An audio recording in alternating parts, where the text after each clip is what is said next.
I'm Dr. Tyson Morostica. And I'm Dr. Derek Moore, and we are your sports quacks.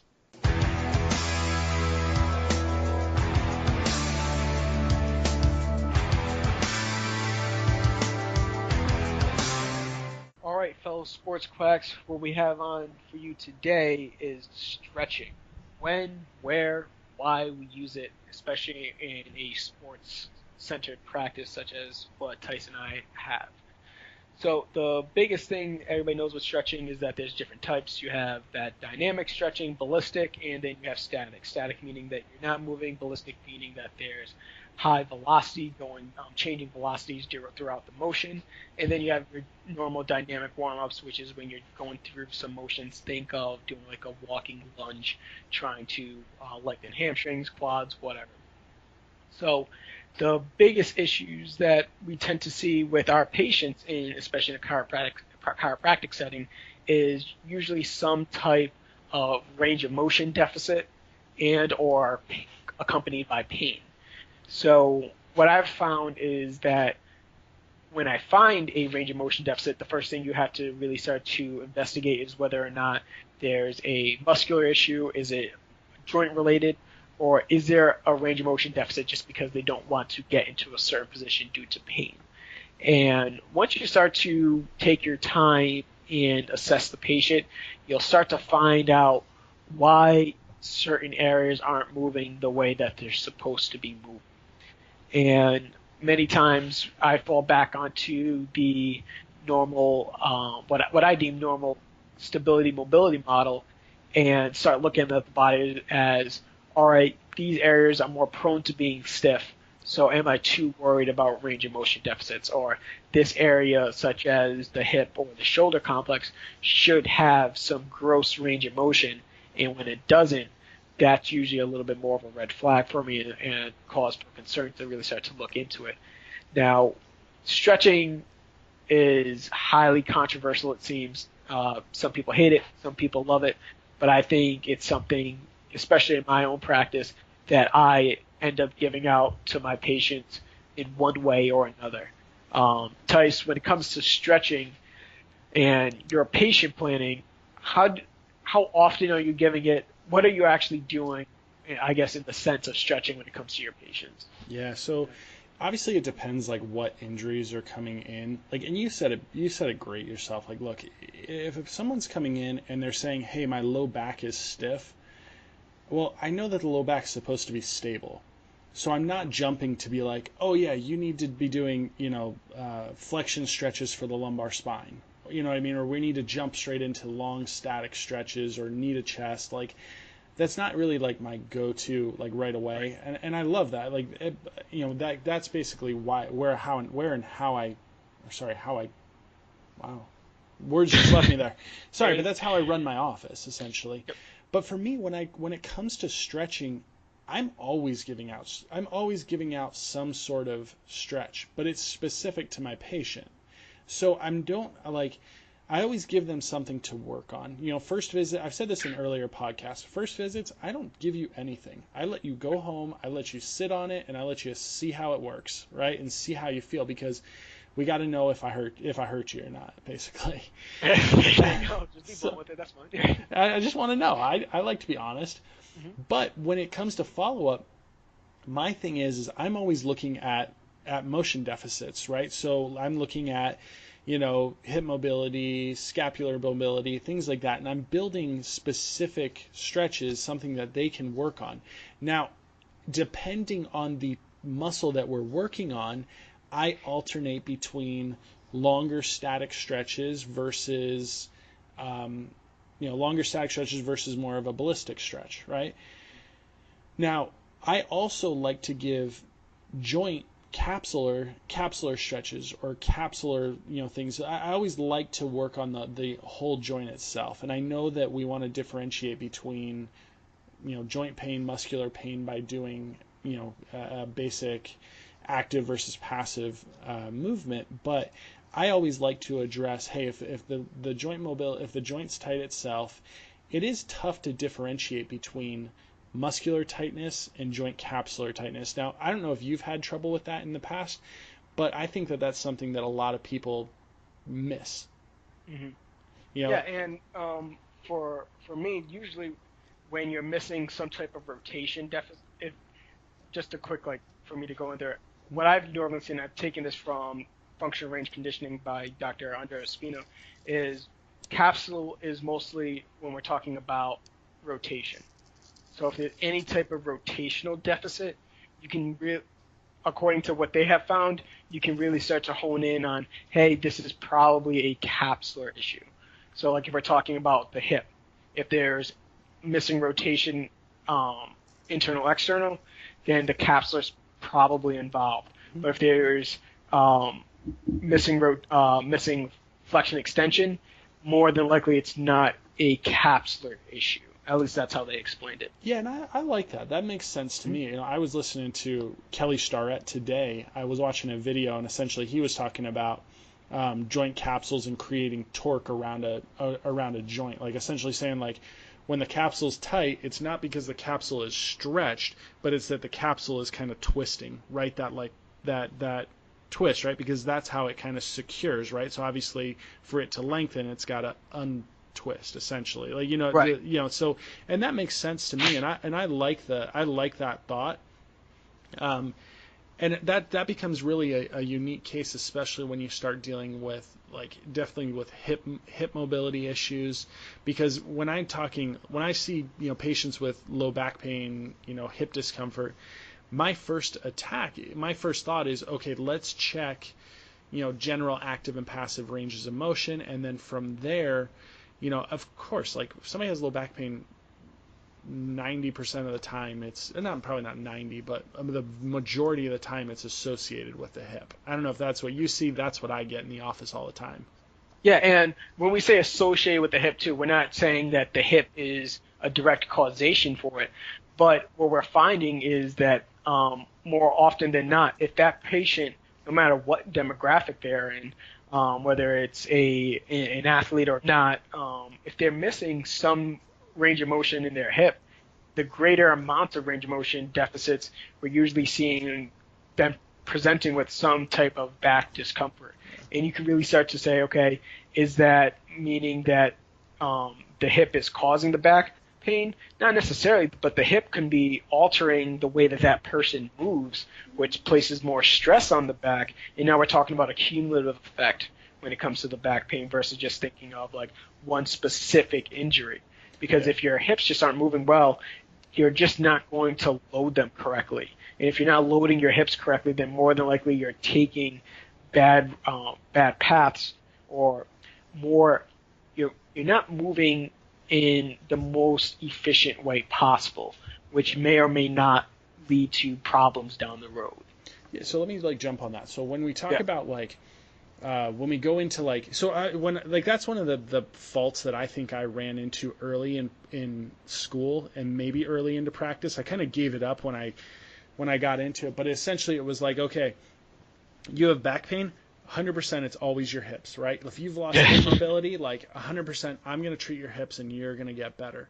But then I think someone in clinic was like, I was watching someone and I think I was working with a good clinician, and they're like, well, okay, but they injured their back flexing forward.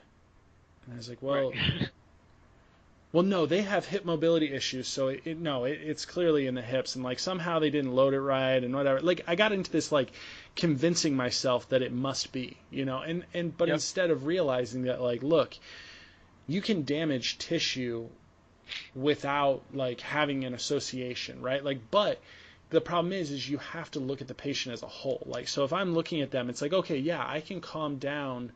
Say it's like you flexed forward and you twisted a little bit and the QL went into spasm, right? So like we had a QL, a rector spinae spasm, right? More superficial. Well, I guess QL is deep, but like superficial spasm, that whole side is lumped in, whatever.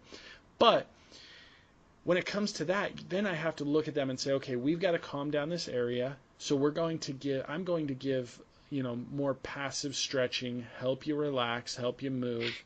But then I'm also going to look at overall mobility in other areas that can make you more susceptible to muscular spasms or muscular strains when you do certain movements, right?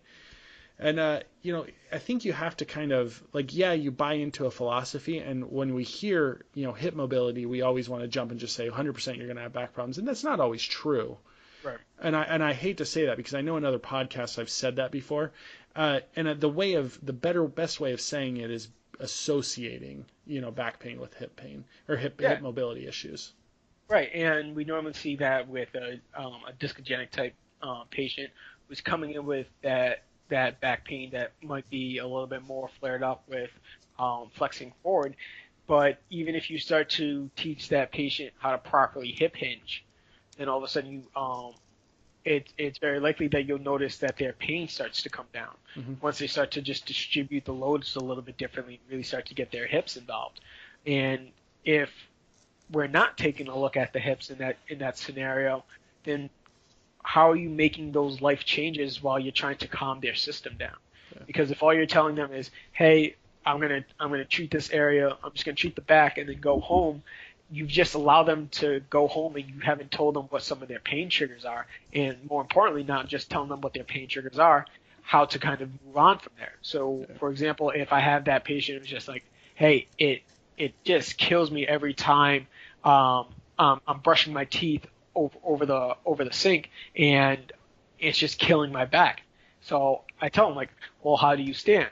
And usually if you pay attention to the way that you're standing in front of the sink, sometimes while you're just brushing your teeth, you tend to be a little bit flexed forward. Mm-hmm. So all I had them do is put a little bit of a hinge. I'm just like, so I teach them the hip hinge. I want you to hinge at your hips instead of flexing at the spine, and tell me how that feels. And what I found is that just telling them to do that, like, oh, that feels a lot better on my back, but I feel it a lot in my hamstrings. Oh, okay. So that leads us into, like, all right, maybe they just had such bad proprioception of their hips, they just don't use them at all. They don't hinge from the hips. They don't use them to do all these other options. And we're not going to turn them into a robot where it's just like, hey, let's slow down, just always hinge, always lift this correctly, or your back's going to blow. That's impossible to do. But for 24 hours, if I tell them, hey, listen, I need you to move slowly. I need you to really watch your positions as much as you can. You're not going to do this for the rest of your life, but during the healing process, if we can minimize the amount of irritation to the area, then we can build you a little bit faster. Versus if you just keep on doing things that are irritating your back, you're just going to keep on sensitizing the area. But if they don't have the mobility in the hips, once you get done with the pain, that's still something that you have to address. Pain's gone. You haven't addressed their hips. They're just going to go back into the motions that created their pain.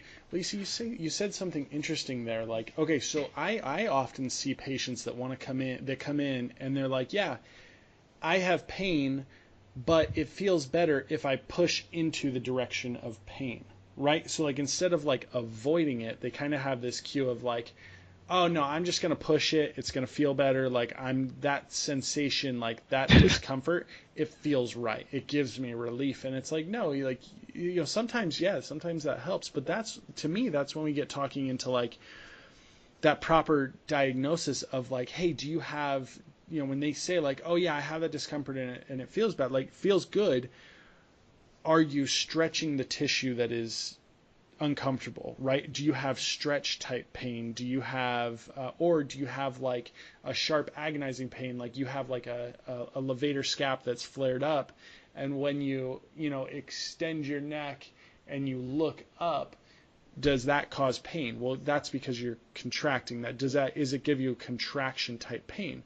So that leads me into this question for you, Derek, is when it comes to stretching, like when it comes to like doing stuff, like obviously stretching is, like we said, we always say it's controversial, but basically, what's your view on stretching as like desensitization of the area? Like, is that why you're using it alone, or are you using it to increase length and tone to the muscle? Yeah, for me, I use it primarily for some type of desensitization, unless increasing range of motion is the actual overall goal.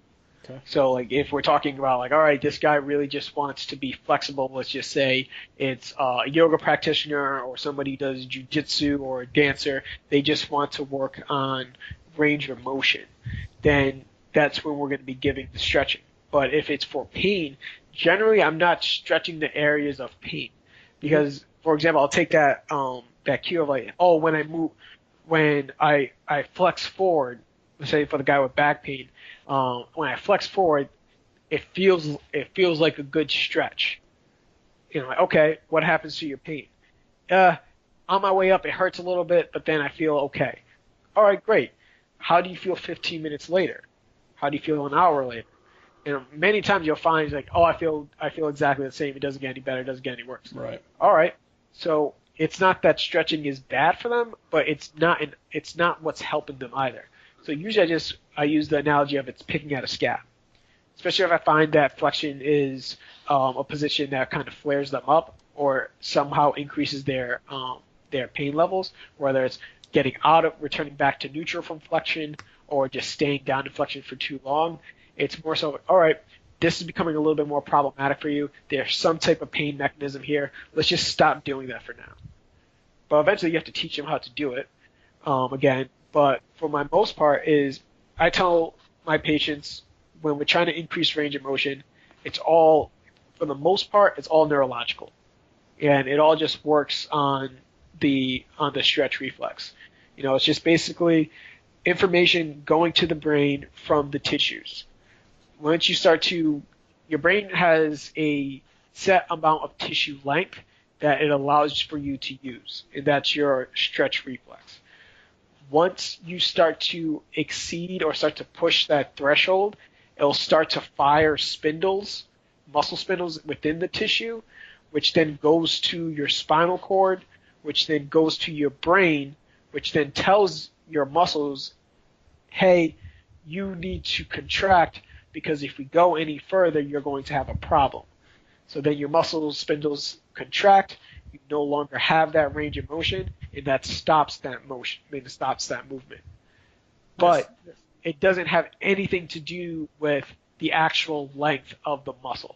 Right. It's just the stretch reflex telling you, hey, for one reason or another, we don't trust you with any more range of motion, so we're just going to cut it off from you. And if you don't believe that that's actually true, do your normal PNF stretching. Mm-hmm. You know, we didn't tear through the tissue by having you contract and hold or anything like that. But you notice when you do that, what do you find? You momentarily increase their range of motion. Right. And that's just because you played a brain trick. You're just like, hey, contract here. Oh, now you have more range of motion. We trust you here. We're going to give you about 10 degrees more. Yeah. And that just it's an everlasting loop until you get to a point where you can't get any further, and then more than likely you've reached your actual endpoint, your actual threshold, where if you wanted more, you would have to work at it a little bit more. Yeah, no, that's great stuff. So when we talk about so let's go into that neurological treatment of lengthening muscle. Are you talking about loading end ranges? Are you talking about retraining positioning by, adding some sort of resistance at the end, or doing some sort of, taking it to maximal end range, adding an isometric contraction or something like that? Yeah. What type of stuff are you doing specifically? Like, obviously we can go joint by joint, and blow things out and just say, hey, if it's this, you're going to do this. But take me through your thought process of, step by step, hey, how am I going to build a workout that they can do not only in my office, but that they can comfortably do at home? Yeah, and if we just we'll stick with that hip, and a lot of times we'll find some type, and we'll just go with the golfer just to make life easier for us to talk about it. So let's just say that they're just missing some internal rotation on their back leg. I'm like, okay, no pain really. It's just more so like they're looking for performance. That's one of the deficits that we found, and so I lie them supine. I have them do it supine and then prone. We check their internal rotation. There's a little bit of a deficit, but it feels spongy. There's no hard end range, so I'm not thinking that there's a bony impediment there. So the first thing I normally will start to do is I'll actually have them lie on their back, put their hip up at 90 degrees, knee bent at 90, and then I'll put them in an internal rotation, and then I'll try to maximize it, and then all I tell them to do is hold. So we just do a nice, slow, isometric hold in that position, and then I relax them, and then I push them a little bit further, and then I have them hold a little bit more. And then I can start adding different variations of resistance, whether I'm pushing onto their leg, having them hold more and more. But usually for a take-home, I'm going to give them a 90-90 sit and have them do it for about, if they're truly trying to just, once again, they're just trying to increase range of motion for performance, they have to stress the tissue longer than the 15 minutes, not even, longer than the 5 minutes that we probably stress it in the office. Right. That's not enough tension under load to create tissue change. So I'll tell them, hey, 90-90 position while you're at home, and I need you to contract. I need you to think about actively pushing your knees or pushing your shin into the ground and get some muscle contraction while you're there. Think about stiffening your core, really getting all your muscles to fire, because putting them in that position and just having them sit in there passively isn't going to do anything but increase their passive range of motion. It's going to feel good. Right. It might feel good. It might, but overall it's just going to increase passively. What we have to do is we have to get them to start to activate musculature in those positions, so that way when we start to load them while either standing or load them while they're doing dynamic motions, that their nervous system feels comfortable in allowing them to use that motion. Yeah, absolutely. But this isn't like a 1 week thing. This isn't a 2 week thing. And for the most part, this guy, I might see them a little bit more often, but when I tell him, like, if you want to increase your range of motion with your hip, you have to do that on your own. Right. Like, it's not something that I can do. It's something there's literally not enough time. He doesn't have enough money to pay me the amount of time it would be necessary for me to be there to increase his range of motion for his hip. Right, exactly. You would never, and you'd lose your thumbs by the time you're done with that. You know, and for them, it's more so like, hey, just do the homework. Yeah. Don't give them 500 things to do. Just like, I just need you to do your homework. I need you to do your 90s. I need you to do your normal mobility routine, and in a month's time, you'll see little to no change. Yeah. And then 2 months' time, you might see a little bit of a change. 3, 4, 5, 6, 12 months later, that's when you really start to see a big change in mobility.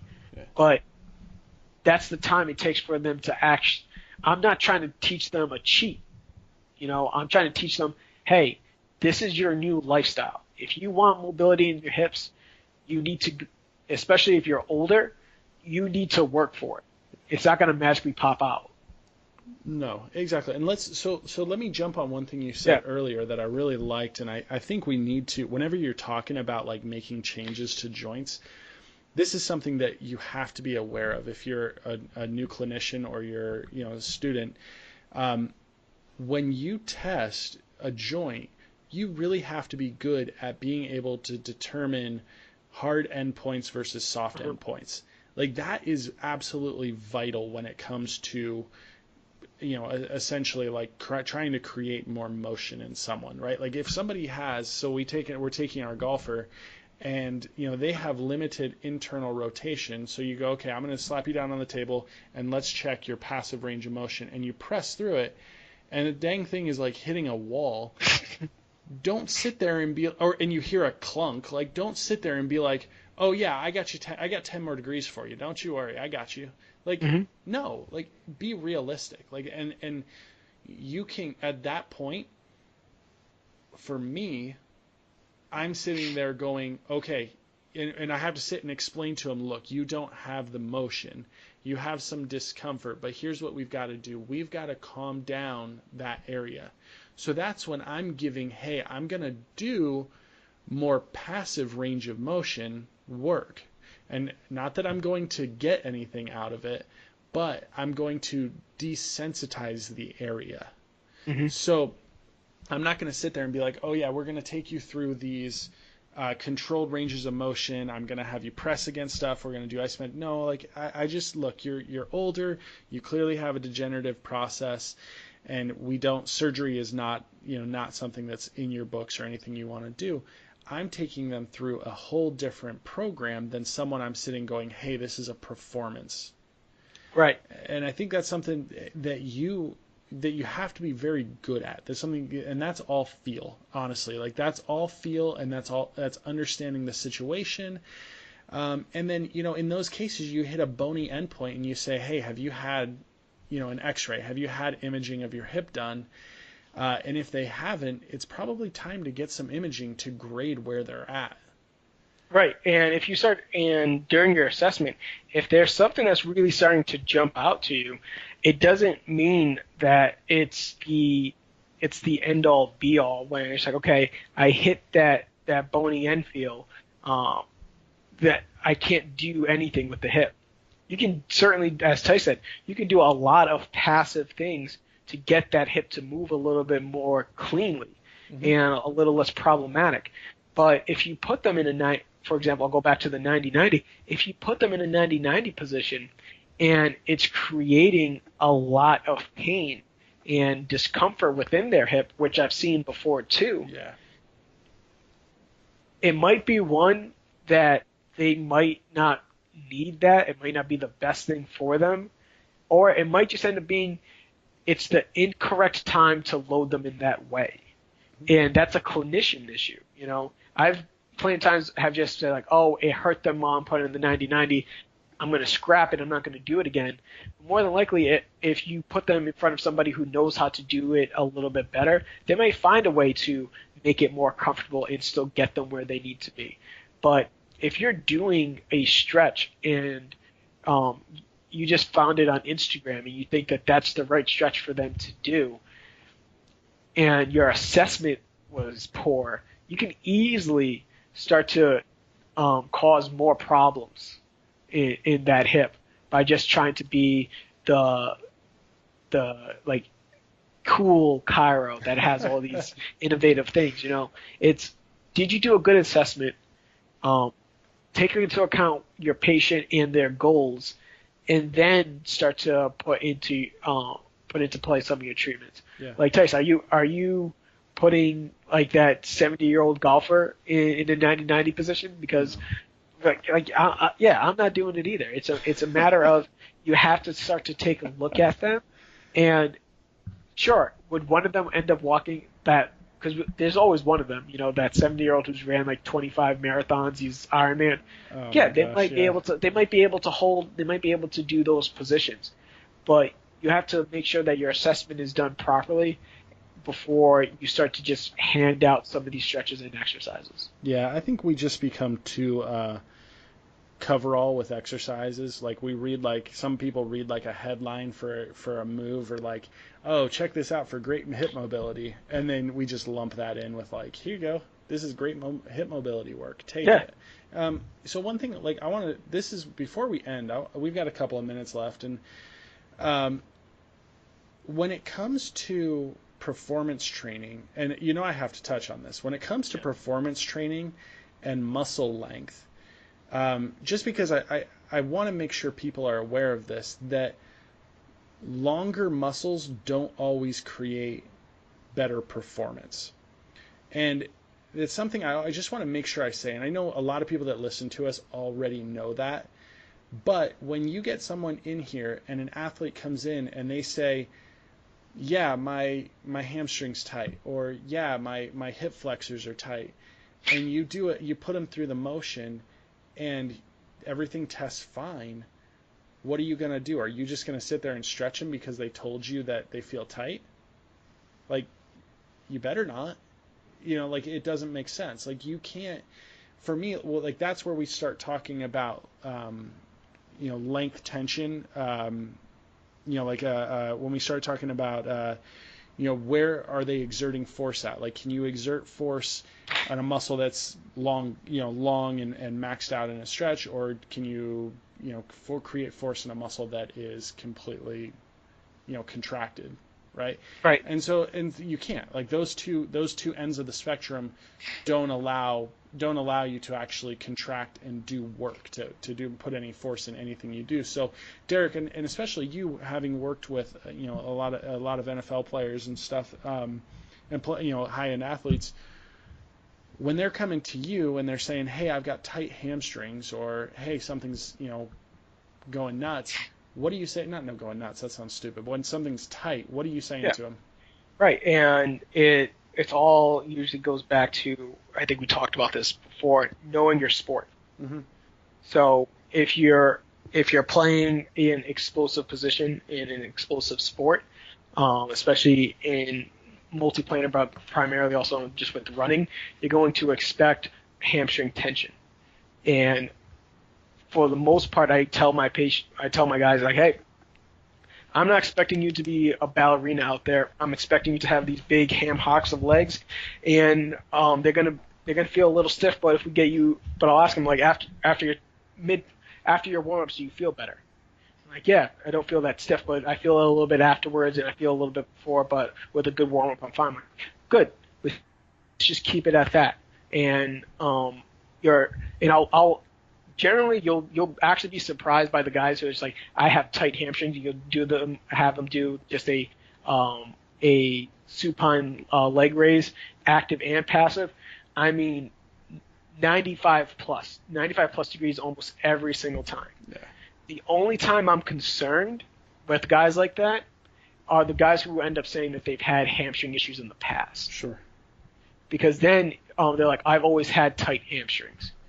So I'm already aware now that even if they're not having hamstring issues now, they're already hyper aware of their hamstring. Because they're just like, I've always had tight hamstrings. I just don't want anything to happen to them. Right. So then are you stretching them? No. Exactly. Generally, I start to load them more. I start to really focus on some eccentric loading depending on where they are at in their programming. I have the biggest thing that we can do, especially as you start to move up in the arena of sport, you'll get this more obviously in the lower level professional leagues, the amateur leagues, and then obviously in the collegiate leagues, is having that conversation with either their strength and conditioning coach and or athletic trainer.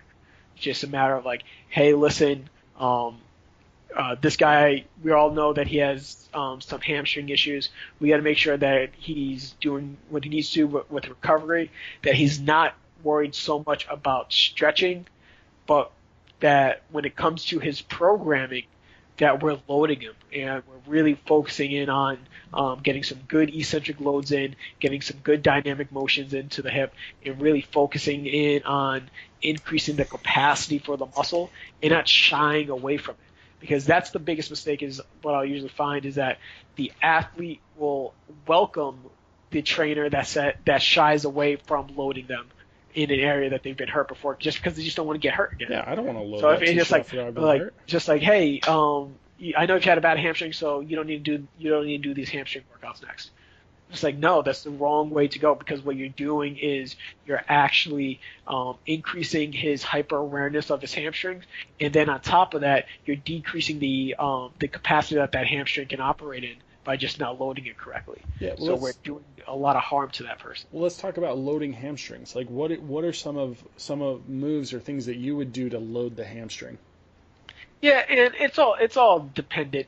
Obviously we can go into some Nordics, which are a more popular way for eccentric loading of the hamstring. Yeah. We could do a single leg work, whether it's a single leg deadlift or just going into a regular deadlift.